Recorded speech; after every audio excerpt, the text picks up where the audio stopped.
Hello everyone, welcome back to my channel, welcome back to my vlog. तो ये video कल की है, मतलब आज है मंडे, नहीं सॉरी, मतलब आज है ट्यूसडे और ये वीडियो मंडे की है। कल आपने एक वीडियो देखी थी छोटी सी जिसमें मैंने इडली की रेसिपी और उस चटनी की रेसिपी आपके साथ शेयर करी थी। वो इसी दिन की शाम की क्लिप थी और ये मॉर्निंग से मैंने शुरू किया था क्योंकि ये व्लॉग थोड़ा सा बड़ा था, इसको मैं एडिट नहीं कर पाई थी, इसलिए मैंने वो वाली क्लिप्स आपके साथ शेयर करी थी। और ये है मॉर्निंग की क्लिप। तो मेरे यहाँ ना मतलब इधर पानी की बहुत प्रॉब्लम हो रही है, 3-4 दिन हो गए हैं। तो 2 दिन पीछे से ही पोछा वगैरह नहीं लगा था, झाड़ू ही लग रहा। तो यहाँ पे बहुत दिक्कत से थोड़ा बहुत पानी लेकर के मैंने किसी तरह पोछा वगैरह लगा दिया। मैंने कहा कितने दिन तक नहीं रहेगा, क्योंकि प्रिशा को भी नीचे बैठाती हूँ ना मैं, तो कुछ कुछ चीज़ें उठा के मुंह में डालती रहती है। 12:30 से ज़्यादा हो गए हैं और आज सुबह से बहुत सारे काम हुए क्योंकि हमारे यहाँ ना 2 दिन से पानी बहुत लिमिटेड आ रहा था, मतलब आधे घंटे आता था, किसी टाइम आता भी नहीं था। तो कपड़े बहुत सारे इकट्ठा हो गए हैं। यूजुअली संडे को कपड़े धुलते हैं, तो बड़ी मुश्किल से कपड़े आज मतलब सुबह अच्छा पानी आया था। तो जिस टाइम पे पानी आ रहा था उसी टाइम आरोही के पापा ने मशीन में पानी वगैरह भर दिया था। एक्स्ट्रा बाल्टियाँ वगैरह भी हमने छत पे फिल करके रखी थी। तो आज सुबह से बहुत सारे काम हुए हैं। मैंने जो है लेटरिन बाथरूम वगैरह साफ़ कराया और हेयर वॉश किया, नहाया, बच्चों को नहलाया, घर में झाड़ू पोछा सब कुछ हो चुका है, आप देख सकते हैं। और बिल्कुल क्लीन है और कपड़े बहुत सारे धुले हैं। तो छत पे बहुत सारे कपड़े सूख रहे हैं, थोड़े बहुत हैं जो अभी यहाँ मुझे सूखने के लिए डालना है। फिलहाल मैं किचन में आई हूँ खाना बनाने के लिए, क्योंकि लंच की प्रिपरेशन करना भी ज़रूरी है। तो सब्जियाँ तो बहुत सारी आई रखी हुई हैं, लेकिन कुछ मैंने कट वगैरह अभी किया नहीं है। तो देखती हूँ क्या बनाऊँगी। सबसे पहले तो दाल बनाने जा रही हूँ, क्योंकि दाल बनी रहेगी तो प्रिशा को हो जाएगा, थोड़ा बहुत मैं उसको दूँगी। तुअर की दाल ही अभी मैं उसको फ़िलहाल और मूंग की देती हूँ, बाकी कोई सी अभी नहीं दे रही हूँ। जैसे मिक्स वाली मेरा मन कर रहा था आज मैं बनाऊँ, लेकिन मैं नहीं बनाऊँगी। और वही तुअर की दाल बनाऊँगी, मतलब अरहर की। पहले तो दाल चढ़ाऊँगी, कुकर यहाँ पे रख रखा है मैंने, और उसके बाद देखती हूँ सब्ज़ी में आरोही के पापा से पूछूंगी कि क्या बनेगा। तो पहले मैं दाल रख देती हूँ बनेगी, फिर मुझे कपड़े भी वॉश करने हैं। बच्चे यहाँ कमरे में खेल रहे हैं, आपको एक बार दिखा देती हूँ।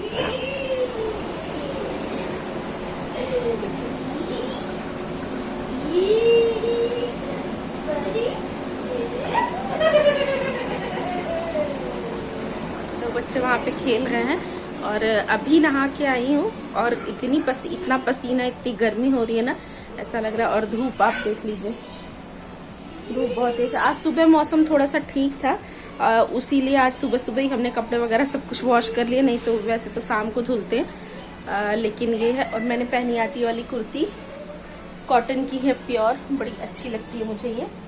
मुझे लगता है ना थोड़ा सा मेरा वेट भी कम हुआ है, क्योंकि मुझे ये सारी कुर्तियाँ ना ढीली ढीली सी हो गई हैं। पता नहीं, अभी मैंने वेट तो नहीं किया है। तो चलिए सबसे पहले दाल चढ़ा देती हूँ और उसके बाद फिर आगे के काम करूँगी।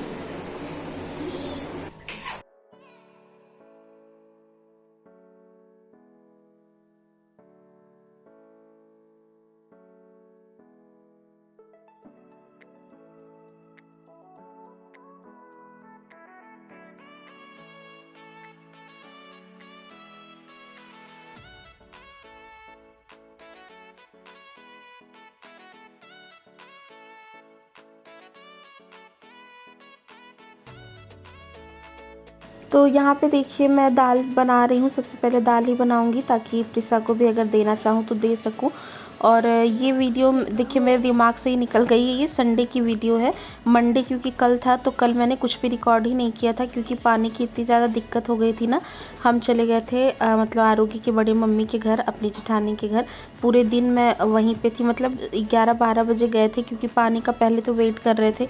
कई बार ऐसा होता है ना, वैसे पानी का टाइम सुबह 5 बजे से 7-7:30 बजे तक आता है, लेकिन कभी कभी ऐसा होता है 10-11 बजे भी थोड़ा बहुत आ जाता है। तो हमने वेट करा कि क्या पता आ जाए, तो हम नहीं जाएं, लेकिन नहीं आ रहा था। फिर छोटे छोटे बच्चों के साथ बहुत प्रॉब्लम हो जाती है ना, प्रीशा वगैरह हैं तो ये लोग तो नहीं जानते कि पानी आ रहा है नहीं आ रहा है। तो दिक्कत इतनी ज़्यादा थी कि हम चले गए थे, फिर शाम को हम आ गए थे इसी उम्मीद में कि क्या पता पानी आ जाए, लेकिन फिर कल शाम को भी पानी नहीं आया। आज मंगलवार का दिन है, आज सुबह भी नहीं आया है। बहुत ज़्यादा दिक्कत के बाद किसी तरह 10 मिनट भी पूरा नहीं, 5 या 6 मिनट पानी आया था। 2-2.5 बाल्टी पानी हमने किसी तरह से भरा था और बड़ी दिक्कत हो रही है। और कोई चीज़ जैसे प्रॉब्लम चलती रहती है ना, तो बार बार मुंह पे वही बात आती है कि यही हमारे साथ हो रहा है। तो इसीलिए जब से व्लॉग शुरू हुआ मैं इसी का रोना कर रही हूँ पानी का ही। लेकिन सच में बड़ी प्रॉब्लम हो रही है, बस मैं ये मना रही हूँ किसी तरह से पानी आ जाता। आज बड़ी मुश्किल से मैंने कुछ बर्तन थे जो वॉश किए हैं। खाना पीना तो कल भाभी के घर पे हुआ था, आज बाहर से ही आया है। प्रीशा का सेरेलैक वगैरह बना रही हूँ, चाय मैं घर पे बना रही हूँ। उसके चाय तक बनाने के लिए अब समझिए आप पानी नहीं है। फ्रिज में 2 बॉटल रखे हैं। और ये भी है कि हम ऊपर रहते हैं 4th फ्लोर पे, तो यहाँ पे कोई पानी वाला ना पानी चढ़ाता भी नहीं है। आरोग्य के पापा को ही 1-2 मतलब डिब्बा जैसे भी होता है केन लेकर के आना पड़ता है। तो देखिए जैसे जैसे होगा मैनेज तो करना ही है, कर ही रहे हैं हम। और गर्मी इतनी है कि कहीं जा भी नहीं सकते, नहीं तो मेरा तो मन कर रहा था 2-4 दिन के लिए कहीं घूमने ही चली जाती मैं, वृंदावन वगैरह ही चली जाती। लेकिन क्या करें, इतनी धूप इतनी गर्मी में बच्चों को लेके कहाँ ही जाऊँ। तो फ़िलहाल देखिए वो तो एक अपनी सी प्रॉब्लम है। लेकिन यहाँ पे उस दिन मैंने दाल वगैरह चढ़ा दी थी और सब्ज़ी का मुझे अभी कुछ समझ नहीं आ रहा था, तो मैंने कहा तब तक ये कपड़े धूप में सुखा देती हूँ। तो छत पे तो सारे कपड़े डले हुए हैं, लेकिन कुछ एक कपड़े यहाँ थे जो नहीं डले थे, तो उनको मैं डाल दे रही हूँ। डालने तो मुझे बहुत सारे थे, लेकिन क्योंकि सारी चिमटियाँ ना छत पे लगी हुई थी और हवा आप देख ही रहे हैं कितनी तेज़ चल रही है, तो जितनी चिमटियाँ थी बस उसी हिसाब से मैंने यहाँ पे कपड़े सुखा दिए हैं। मशीन के ड्राई किए हुए कपड़े हैं, थोड़ा सा ही धूप लगेगी तो सारे सूख जाएंगे। फिर थोड़ी देर बाद जब ये सूख जाएंगे तो इनको उतार के फिर बाल्टी में जो 2-4-10 और बचे हैं वो मैं डाल दूँगी। तो हर जगह मैनेजमेंट करना ही पड़ जाता है, आपको तो पता ही है। मैं नहा धो गई हूँ और इस दिन तो काम हो गया था। इस दिन तो ऐसा नहीं लग रहा था कि इसके बाद अब पानी आएगा ही नहीं, क्योंकि 2 दिन बाद खुद ही आया था, तो ऐसा लग रहा था कि अब आ गया है तो अब आ ही जाएगा। लेकिन उसके बाद फिर से दिक्कत हो गई, और जैसा भी होगा मैं अपडेट करूँगी। अब मेरे साथ यही होता है ना, जब भी मैं सोचती हूँ कि अब मैं रेगुलर वीडियोज़ पोस्ट करूँगी, तब कुछ ना कुछ ऐसा गड़बड़ होता है ना कि मुझसे गैप हो ही जाता है। और यहाँ पे बच्चे भी हैं तो आपको आवाज़ आ सकती है। और उसके बाद फिर आरोग्य के पापा से मैंने पूछा, उन्होंने कहा कुछ भी बना लो। सब्जियां तो बहुत सारी आके रखी हुई हैं, लेकिन जब से सब्ज़ी वगैरह आई है ना, ऐसी घर में खाना ही नहीं बन पा रहा बिल्कुल ही। तो करेला मैंने कहा बना लेती हूँ, क्योंकि करेला ना थोड़ा सा मतलब ज़्यादा दिन अगर रखा रह जाता है तो ख़राब सा होने लगता है।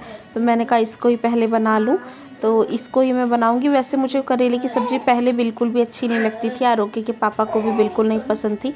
लेकिन वही होता है ना, जैसे जैसे आप थोड़ा सा बड़े होते हैं और आपको अच्छे बुरे में फ़र्क पता चलता है, तो बहुत सारी हैबिट्स जो है ना वो अपने आप ही डेवलप हो जाती है आपके अंदर। तो इस समय अब बच्चे, और खैर मेरा तो बच्चा भी मतलब आरू भी ये सारी चीज़ें खा लेता है, क्योंकि शुरू से ही मैंने उसको खिलाई हुई हैं, तो वो खा लेता है, कोई प्रॉब्लम नहीं होती। और करेले की सब्ज़ी में प्याज वगैरह की क्वांटिटी आप अच्छी अगर डालो और बनाओ तो सब्ज़ी अच्छी लगती है। कुछ एक ट्रिक्स होती हैं जिससे इसका कड़वापन भी निकल जाता है। मेरी मम्मी तो इसको बिल्कुल अच्छे से साफ़ कर लेती हैं और उसके बाद पानी में, नमक वाले पानी में बहुत देर तक रगड़ रगड़ के साफ़ करती हैं, तो बिल्कुल पता ही नहीं चलता कि करेले की सब्ज़ी है। लेकिन बस ये है ना कि उससे इसके जो हेल्थ बेनिफिट्स हैं वो बहुत हद तक कम हो जाते हैं, क्योंकि करेले का जो कड़वापन होता है ना, इससे ही बहुत ज़्यादा फ़ायदा करता है ये शरीर को। तो मैं तो इसको बहुत ज़्यादा एकदम क्लियर करके नहीं पील ऑफ करती हूँ, हल्का हल्का से इसके जो बहुत मोटे मोटे से रुएं से होते हैं वो निकाल देती हूँ, और थोड़ा देर इसको नमक के पानी में रखती हूँ, उससे भी बहुत हद तक इसका जो कड़वापन है वो निकल जाता है। तो बस यहाँ पे देखिए सारे करेले मैं छील ले रही हूँ और उसके बाद मैं इसको बैठ के काट लूँगी। और यहाँ पे प्रीशा है, चल के दिखाओ, चल के दिखाओ।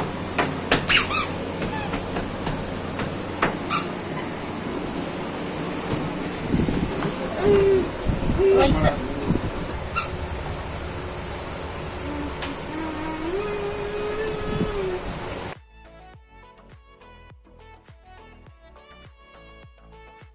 तो देखिए थोड़ा तो मैं किचन में खड़ी होकर इसको साफ़ कर रही थी, उसके बाद फिर मैं यहाँ आके बिस्तर पे बैठ गई।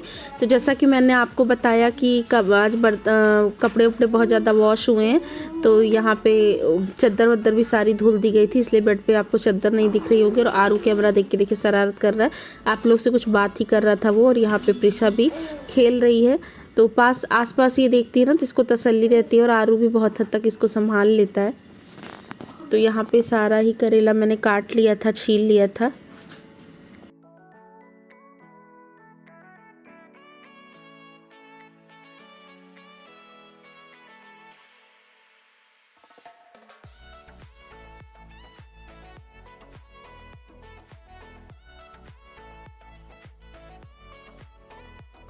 तो जी करेला तो मैंने कट कर लिया है।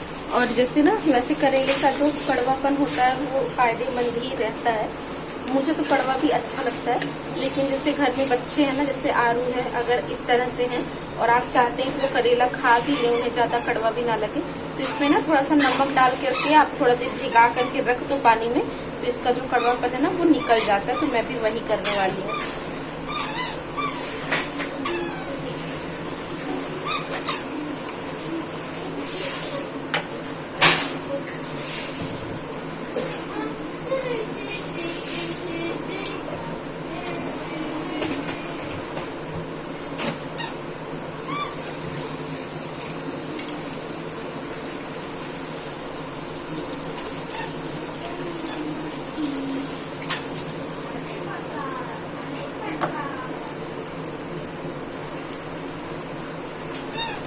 थोड़ी देर ये भीग जाता है, उसके बाद जब भी आपको इसको वॉश करना हो तो आप इसको कर सकते हो। और इसमें जैसे अगर ये इस तरह से मोटे मोटे बीज हैं तो कई बार ना ये चाकू अंदर जैसे डाल के निकालने की कोशिश करो तो नहीं निकलता, तो इस तरह से काटने के बाद आप बड़ी इजीली इसको निकाल सकते हैं। तो मैंने बहुत सारों के तो निकाल दिए हैं, कुछ एक के रह गए हैं, तो वो फाइन, कोई दिक्कत नहीं उसमें। और करेले में प्याज भी बहुत अच्छी खासी क्वांटिटी में पड़ता है, तभी अच्छा लगता है। तो बस चलती हूँ, प्याज भी कट करूँ। क्या हो गया? ये हर जगह मेरे पीछे पीछे। क्या देखो पापा बाथरूम में क्या कर रहे हो?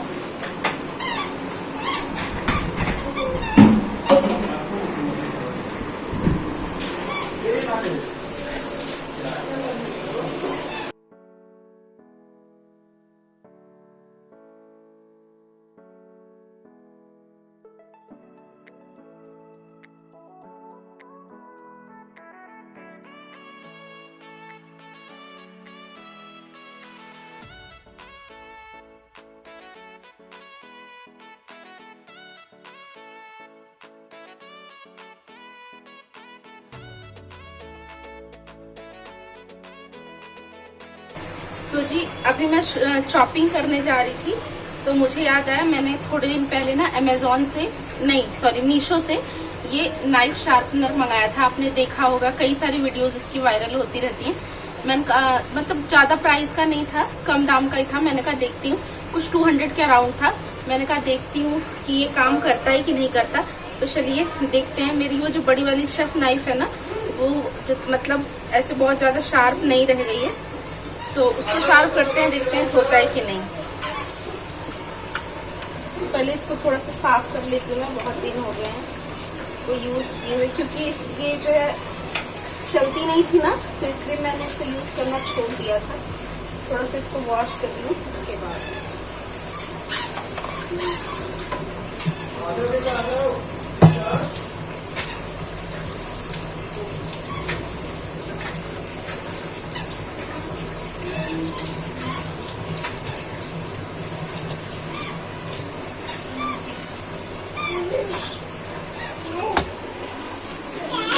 प्रिसा पापा बुला रहे हैं, सुन नहीं रही हो?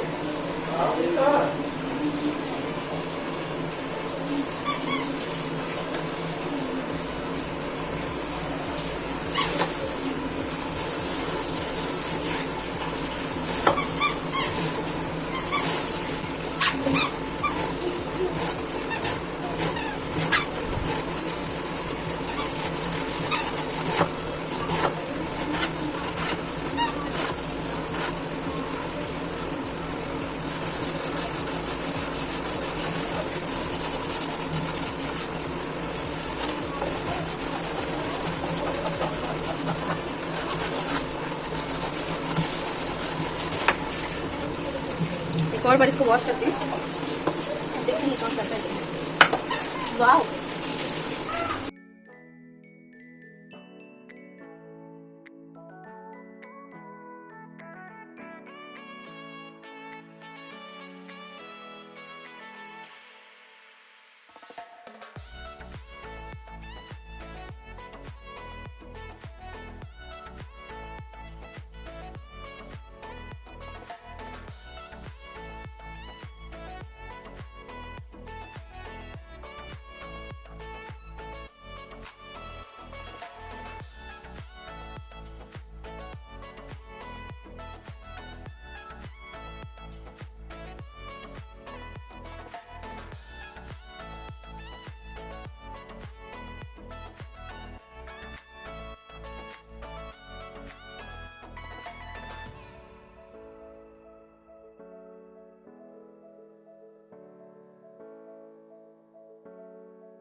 तो यहाँ पे देखिए नाइफ़ को शार्प करने के बाद बहुत अच्छी ये हो गई थी। ये मेरी जो चाकू है ना, ये काफ़ी महंगी है और बहुत अच्छी है, स्टेनलेस स्टील की है, पता नहीं किसी ब्रांड की है। ये मैंने लोकल शॉप से ही लिया था, कहीं ऑनलाइन से परचेज़ नहीं किया था। और इसको मैं पहले इस्तेमाल भी बहुत करती थी, मतलब ये चॉपिंग बोर्ड और ये नाइफ़ मैंने एक साथ ही लिया था, लेकिन फिर ये नाइफ़ ना शार्प नहीं रह गई थी, तो इसलिए मैंने इसको यूज़ करना छोड़ दिया था। इसी नाइफ़ को शार्प करने के लिए मैंने ये मंगाया था, बाद में फिर इतना हौच पौच सा हो गया ना कि मैं इसको कभी कर ही नहीं पाई। फिर अब मुझे याद आया तो मैंने किया, आपने देखा होगा बहुत अच्छी तरह से इससे ये कट जा रहा था। इससे आपके घर में ना और भी जो चीज़ों जैसे कैंची हो गई या सरौता वगैरह कुछ भी है तो आप शार्प कर सकते हैं। तो इस तरह की इक्विपमेंट जो है ना वो होने चाहिए। मतलब पहले ऐसा होता था कि गली गली में ये सब करने वाले घूमते रहते थे तो लोग करवा लेते थे। अब हमारे पास ये सारे लोग आते भी नहीं हैं, और अगर ऊपर रहने की वजह से कभी कोई आता भी है तो पता भी नहीं चलता। तो करना चाहिए, मुझे ऐसा लगता है जिस काम को करने में आपका मन लगे और जहाँ पे आपको बहुत ज़्यादा टाइम रहना है उस एरिया को आपको अपने हिसाब से कस्टमाइज़ कर लेना चाहिए। तो जैसे अब हम लेडीज़ का ज़्यादातर काम किचन में ही बीतता है और मुझे किचन का काम करना अच्छा भी लगता है। अगर मैं कहूँ तो नई नई रेसिपीज़ ट्राई करना, बनाना मुझे पसंद है। ये बात अलग है कि थोड़ा जिम्मेदारियाँ इतनी ज़्यादा हो गई हैं ना कि अब बहुत ज़्यादा मैं कर नहीं पाती, लेकिन फिर भी मैं अपने हिसाब से अपनी चीज़ों को मैनेज करके रखना पसंद करती हूँ जितना मुझसे हो पाए। और जो चीज़ मेरे बजट में रहती है अगर वो मुझे ठीक ठाक लगती है किचन के लिए तो वो मैं ले लेती हूँ। फ़िलहाल देखिए करेला यहाँ पे छौंक दिया था मैंने, बस उसमें प्याज और करेला ही मैं डालती हूँ, मिर्ची वगैरह मैं नहीं डालती। बहुत सारे लोग मिर्ची डालते हैं, तो करेला खुद ही तीखा होता है, इसका अपना तीखापन ही अच्छा लगता है, तो इसमें मिर्ची तो नहीं डालनी चाहिए। और लहसुन आप चाहो तो डाल सकते हो, मैंने नहीं डाला था। और कोई मसाले भी मैं इसमें ऐड नहीं करती, इवन हल्दी भी ऐड नहीं करती हूँ, क्योंकि ना इसका अपना ही जो टेस्ट है वही बहुत अच्छा होता है। और करेले में कुछ भी मसाले वगैरह ऐड करो ना तो इसके जो बेनिफिट्स हैं वो थोड़े से कम हो जाते हैं, मतलब लूज़ हो जाते हैं, इसीलिए इसको ऐसे ही बनाओ तो ज़्यादा अच्छा है। और यहाँ पे एक मसाला मैं तैयार कर रही हूँ, मतलब दाल फ्राई करने के लिए, तो वो भी नॉर्मल वही प्याज टमाटर मिर्ची लहसुन का ही मसाला था। इसमें भी मैंने कोई सा और मसाला नहीं डाला, बस यही कटे हुए प्याज वगैरह डाली हैं और इसको डाल के मैंने दाल को फ्राई कर दिया। और यहाँ पे ये चावल भी मैं वॉश करके रख रही हूँ।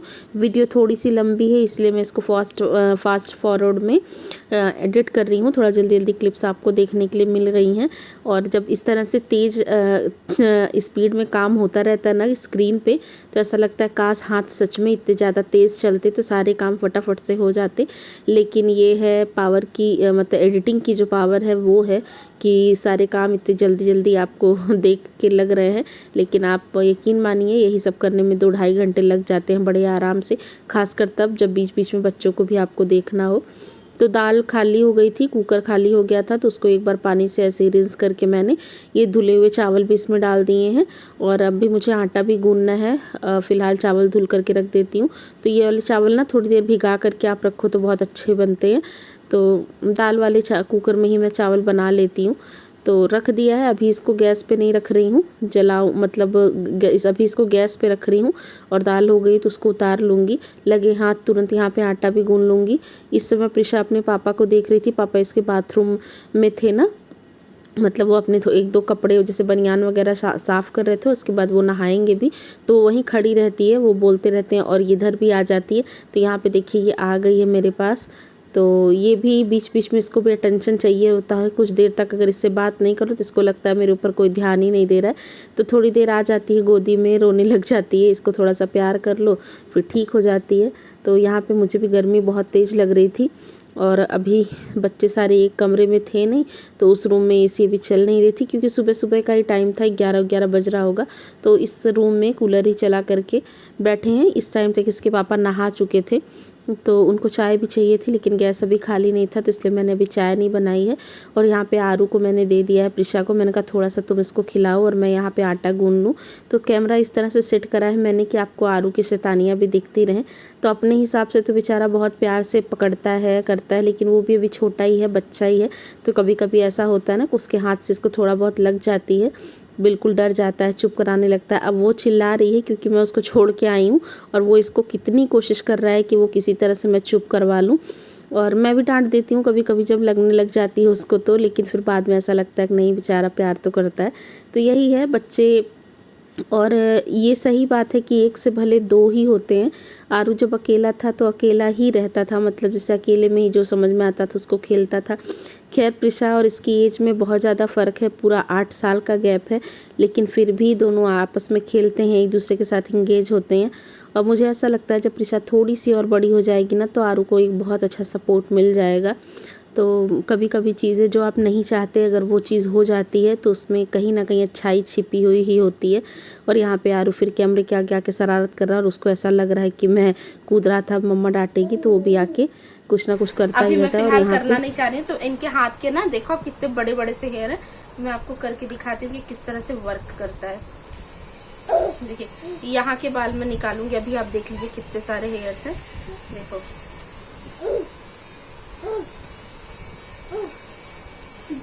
थोड़ा ऐसे मुट्ठी से बांधो।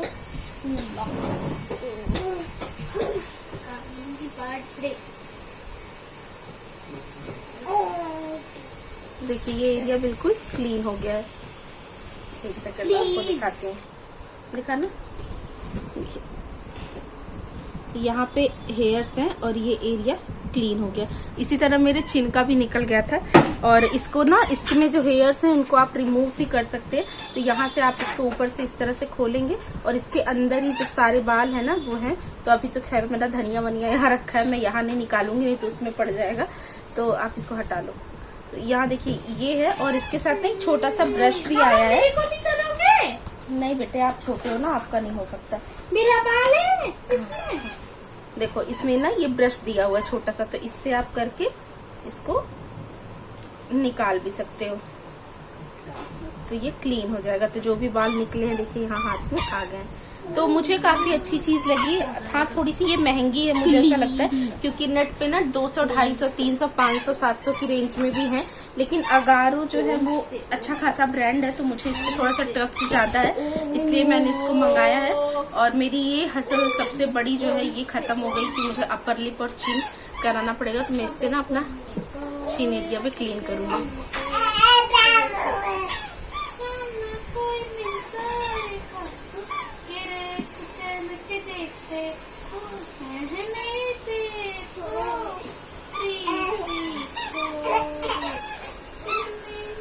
हाँ ले रही हूँ।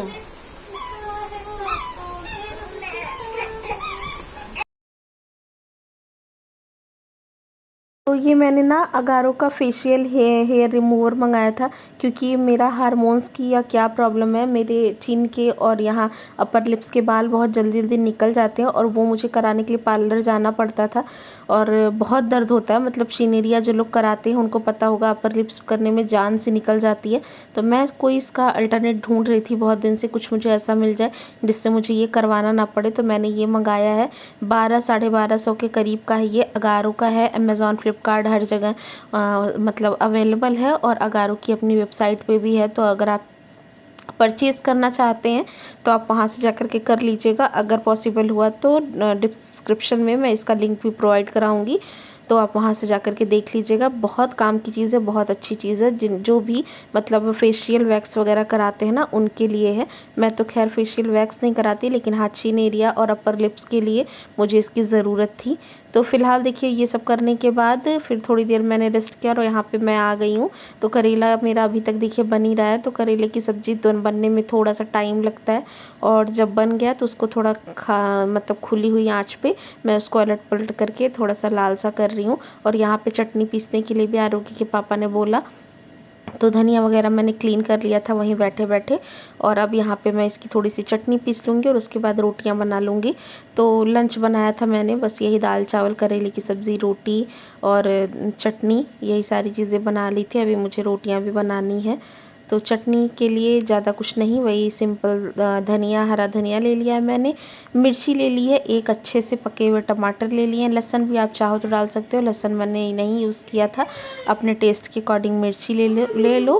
और चटनी तो थोड़ी चटपटी सी ही अच्छी लगती है, तो यहाँ पे मैंने वो भी पीस लिया है। तो बीच बीच में इधर उधर आती जाती भी रहती हूँ, तो इससे थोड़ा टाइम लग जाता है। जैसे अगर गैस पे दोनों कुछ ना कुछ चढ़ा ही हुआ है तो उस समय तो फ्री रहते हैं, तो उस समय कुछ और कर लेती हूँ या प्रिशा के पास चली जाती हूँ। तो इस तरह का जब प्रॉपर थाली बनाती हूँ तो थोड़ा टाइम सा लग जाता है, और बनता ही है। एक टाइम तो प्रॉपर थाली बनती ही है। कभी दिक्कत कोई हो गई या कुछ ज़्यादा ही बच्चे परेशान कर रहे हैं तो अलग की बात है, नहीं तो बनी जाती है। यहाँ पे देखिए चटनी भी पिस करके बिल्कुल तैयार हो गई है मेरी। अब रोटियाँ भी मुझे जल्दी जल्दी से बना लेनी है।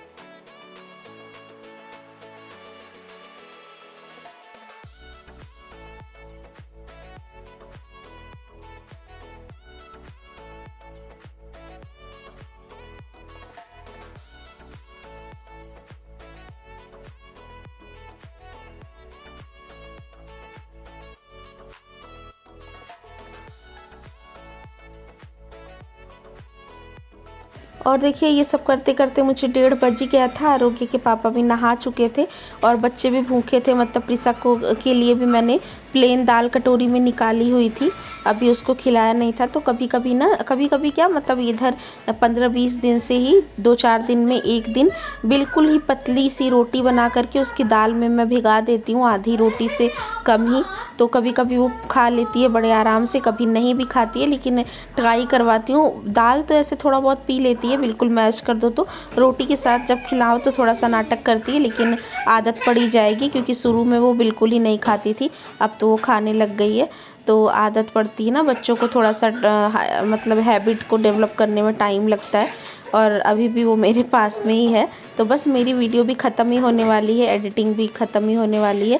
यहाँ पे रोटियाँ बना ली थी, उसके बाद सबसे पहले मैंने आरू का खाना लगा दिया था और उसको दे दिया था। फिर आरू जब खा लेता है उसके बाद फिर मैंने और आरोग्य के पापा ने भी खाना खाया।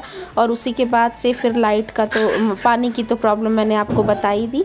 तो ये थी हमारी सिंपल सी समर की बहुत ही सेटिस्फाइंग सी थाली, जो कि क्विक है, जल्दी बन जाती है, बिल्कुल ही ईजी सी है। तो बस यही थी मेरी आज की वीडियो। आई होप आपको पसंद आई होगी। पसंद आई हो तो लाइक ज़रूर करिएगा, चैनल पे नए हैं तो सब्सक्राइब ज़रूर करिएगा। मैं आपसे मिलूँगी नेक्स्ट व्लॉग में, तब तक के लिए बाय बाय, टेक केयर।